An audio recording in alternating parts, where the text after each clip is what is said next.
పవన్ విషయంలో వర్మ చెలరేగిపోతున్నాడు. ఎన్నోసార్లు వర్మ వంటి వారిని కెలకకూడదని, వర్మ తిడితే పవన్ అభిమానులు ఒక పువ్వు పంపాలని ఇండస్ట్రీ చెప్పింది. కానీ పవన్ ఫ్యాన్స్ ఆ విషయం లైట్గా తీసుకున్నారు. ఇక మొదట్లో పవన్ని విపరీతంగా పొగిడి రాజకీయాల్లోకి పవన్ రావాలని చెప్పిన వర్మ సర్దార్ గబ్బర్ సింగ్ నుంచి రెచ్చిపోయాడు. ఇక నాగబాబు వర్మని అక్కుపక్షి అని తిట్టడం, పవన్ ప్రెస్ మీట్లో వర్మ ఫోన్ సినిమాలు చూస్తాడని వ్యక్తిగత విషయాలపై మాట్లాడేసరికి ఇక వర్మ రెచ్చిపోతున్నాడు. దీంతో పవన్ ఫ్యాన్స్ బెంబేలెత్తుతున్నారు. కాటమరాయుడు తర్వాత వర్మ చేస్తున్న ట్వీట్స్ సంచలనం సృష్టిస్తున్నాయి. జనసేన ఫాలోయర్స్ వెర్రిభ్రమల్లో ఉండటం, గుడ్డిగా మూగగా ఉండటం వల్ల వాళ్ళ నాయకులు కూడా అలాగే నడుస్తున్నారన్నాడు. ఇక బాహుబలి ట్రైలర్ చూసిన తర్వాతనేనా పవన్ ఇలాంటి పవర్లెస్ సినిమాలు ఎందుకు చేస్తున్నాడన్నాడు. పవన్పై అక్కస్ వెళ్ళకెక్కిన వర్మ 3 పెళ్లిళ్ళు చేసుకోవడం కంటే ఒక మంచి సినిమా చేయడం మంచిదని తనతో ఎవరో అన్నట్లు ట్వీట్ చేశాడు. ఇంతకుముందు పవన్ ఫ్యాన్స్ ఏమి అన్నా పట్టించుకొని వర్మ ఎప్పుడైతే పవన్ తన వ్యక్తిగత జీవితం గురించి వ్యాఖ్యానించాడో తర్వాత నుంచి పవన్ 3 పెళ్లిళ్ళు చేసుకోవడం గురించి మాట్లాడుతున్నాడు.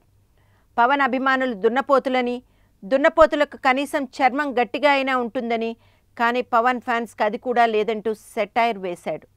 పవన్ చిత్రం చూడటం కంటే ఒక ఫోర్న్ సినిమా చూడటం మంచిదని తనతో ఓ 70 ఏళ్ల వ్యక్తి అన్నాడని దెప్పి పొడిచాడు.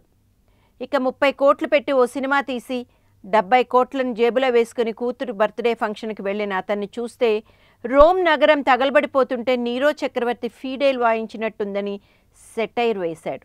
నిన్నటికి మొన్న పవన్ ఫ్యాన్స్కు దర్శకుడు రామ్ గోపాల్ వర్మ మధ్య మీడియా మాధ్యమంగా పెద్ద వార్ జరిగింది. దీంతో వర్మ పవన్ ఫ్యాన్స్కు బాయ్ చెప్పాడు. అయితే మళ్ళీ ఇప్పుడు రామ్ గోపాల్ వర్మ పవన్ మీద, ఆయన ఫ్యాన్స్ మీద ట్వీట్స్ల వర్షం కురిపిస్తున్నాడు. తాజాగా దర్శకుడు రామ్ గోపాల్ వర్మ ఈసారి తాను అంటున్న మాటలను మరెవరో తన చెవిలో వేసినట్లుగా వెల్లడించడం తన టక్కరి చేష్టలను చెప్పకనే చెప్పింది. అయితే వర్మ ఏం ట్వీట్ చేశాడంటే, కాటమరాయుడు సినిమా చూడటం కంటే ఓ ఫోన్ సినిమా చూడటం ఎంతో మేలని తనతో ఎవరో అన్నట్టు చెప్పుకొచ్చాడు. ఇంకా వర్మ మాట్లాడుతూ అభిమానులు చాలా వెర్రిభ్రమల్లో ఉండటం, బ్లైండ్గా డంబుగా ఉండటానికి కారణం నాయకులు కూడా అదే విధంగా తయారవుతున్నారని వర్మ ట్వీట్ చేశాడు. ఇంకా వర్మ తన ఆక్రోశాన్ని, ఆవేశాన్ని పలు ట్వీట్ల రూపంలో వెల్లడించాడని ఇండస్ట్రీలో ఒక వార్త హల్చల్ చేస్తోంది.